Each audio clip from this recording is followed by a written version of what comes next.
What up, what up? It's Ace G. Back on another topic, back on another video.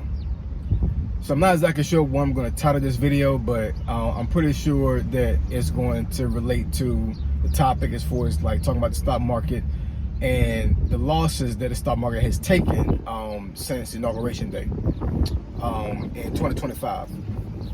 So admin notes. Thanks again to all the subscribers that have subscribed to my channel. I endeavor to keep pushing these videos out to give you leverage to better it sells. So let's get into it.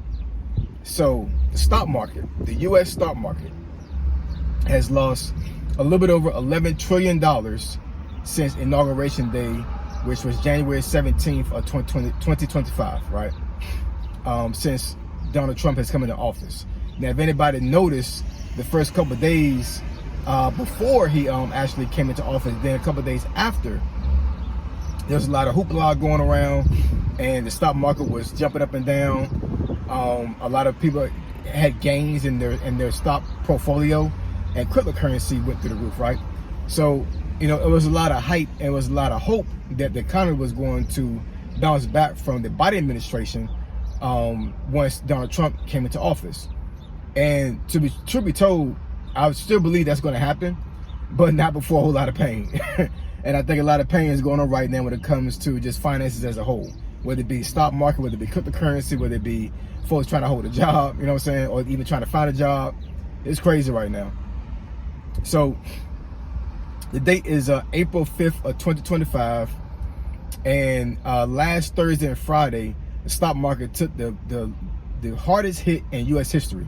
It lost $6.6 trillion that day. And yeah, it was really crazy. And I think what happened was the stock market got really skittish when it came to Donald Trump passing his tariffs. And he passed a whole bunch of tariffs on those 2 days that were higher than what I think a lot of investors thought it was going to be. And I'm pretty sure a lot of investors, like big time investors, was actually slowly pulling their money out of certain stocks at the time before this happened. But I think a lot of folks got caught off guard, and stocks just plummeted. And the thing is that when you have a stock, like let's say I had a stock, I'm just making an imaginary stock, right? Let's say I had a stock that was called, I don't know, Free Fall, for lack of better words, right? Let's say I had a stock called Free Fall, and Free Fall is $300 a share, right?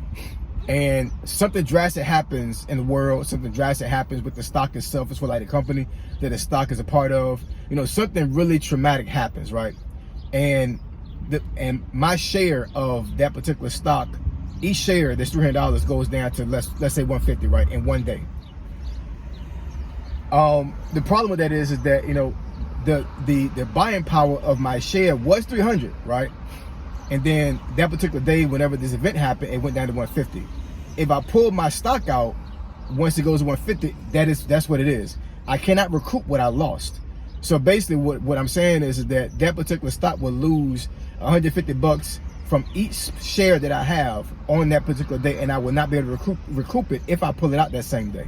However, a lot of folks that don't know how the stock market works, a lot of times stocks will bounce back. If the company that the stock is a part of does not fold and it stays intact, over time, it could be years, right? But over time, it will bounce back and it will get back to what it was before, if not higher. This has happened every time a stock market crash has happened, every single time. So if you had a stock that went down to $1 and it was $500, right, at one point, let's say it went down to a dollar. Let's wait about 5, 6, 7, 8 years probably, right? That stock that went down to $1 could be almost $10,000 10 years from now. But a lot of folks don't want to wait that long, right? And I think because of the way the economy is right now, a lot of folks that have, you know, a foot in the stock market is feeling like, you know, I could use my stock money to pay bills. So I'm not too concerned about letting it sit there and grow. I need the money now, right? There's a commercial that actually says that I need my money now, right? I think it's what it says. But you know, a lot of folks are pulling their money out of the stock market. And like I said, this thing that happened with the tariffs on Thursday and Friday caught a lot of folks off guard, and $6.6 trillion was lost. Now, let's say every single person that had a stock invest in the stock market during this time right now, never touch their stock, even though it lowered that much, right? Depending on what kind of stock you had. If everybody kept their money in the stock market, even though it lost that money, eventually it will go back up. And honestly, I think once everything has settled, I think that a lot of these stocks that lost a lot of money will go back up by the time Trump leaves office.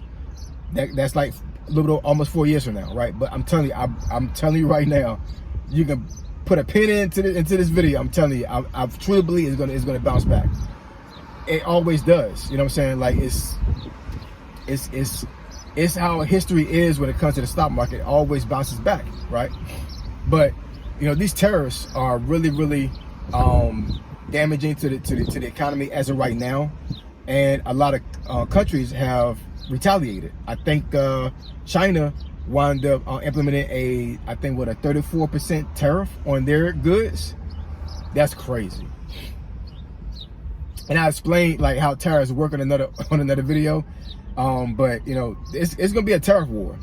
And quite honestly, when you have countries that are in a situation to where they can't make money off another country, and that was their bread and butter, it's a recipe for disaster, man. It really is. You know what I'm saying? I understand that, you know, America's first, and a lot of folks want to bring a lot of jobs back to America, and I'm all for that. I'm totally all for that.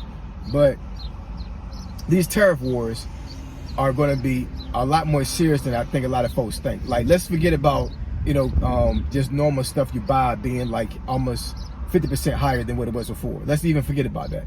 We're talking about worldwide tension. We're talking about countries that literally are going to be at each other's throats with these tariffs, the U.S. included, right? You know what I'm saying? We're going to have a lot of countries that are going to despise us, even if they have not already despised already because of the tariffs, right? So it's recipe for disaster, man. It really is. You know what I'm saying? So, but this is not a video about that. This is a short video about the stock market and how you should move in the stock market. My suggestion, and it's not financial advice, but my suggestion is that if you lost money, a lot of money in your stocks, in the stock market during this time right now, I know for myself, let's say I'll talk for myself. Myself, I'm not touching nothing. I'm not touching none of my cryptocurrency. I'm not touching none of my stocks, none of that. I'm not touching none of my 401k. I'm not touching none of my 403b. None of that. It's staying there. It's just going to sit there and stay there.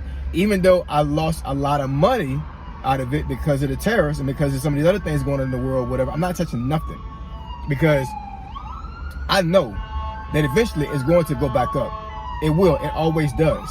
There's no getting around that. I always got a siren around me, man. Hold on, y'all. It is getting warm out here now, so, you know, folks acting stupid on the road and everything, right? But yeah, I mean, so like I said, it's not financial advice, but I'm just telling you what I'm doing. What I'm doing is I'm not pulling out nothing. Now, pause.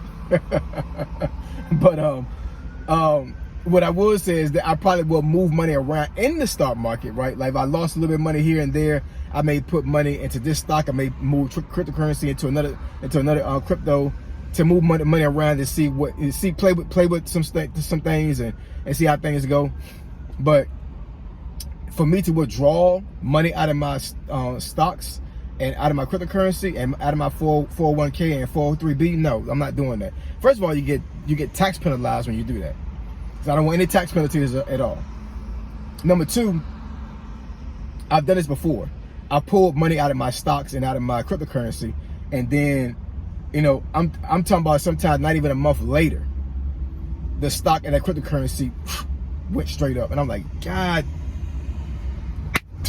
I'm saying, like, if I had left that money there and not got scared, that money would have. One stock I had, I'm not even gonna front, yo. One stock I had increased by 500% after I pulled it out, and I had multiple shares of that stock in the stock market. So yeah, man, I'm not pulling nothing out. I'm not pulling nothing out. It's staying there. It's not gonna move. It's just gonna stay there, because I know historically the stock market will bounce back. It will. When you see whales and you see, you know, high investors that are pulling money out, right? We're talking about folks who are pulling millions out of the stock market, you know what I'm saying? And they're moving stuff around to certain places to, I guess, to a certain degree, like, I don't know, not necessarily a safety net type thing, but I mean, but like, they're putting money into other investments. They're using their cash. They pull out of the stock to put into other things that can make them money, right? But your average person does not have that much money in the stock market. So if you got like $1,000 in there and you lost like 800 and you only got 200 in there, don't pull it out, man. It's a pause video. But anyway, drop the comments in the comment section below. Let me know what y'all think. You want me to discuss this topic or subject thing that benefits your channel? Email me asog757@gmail.com. My email address, description below. SageOG signing out. I'm gone.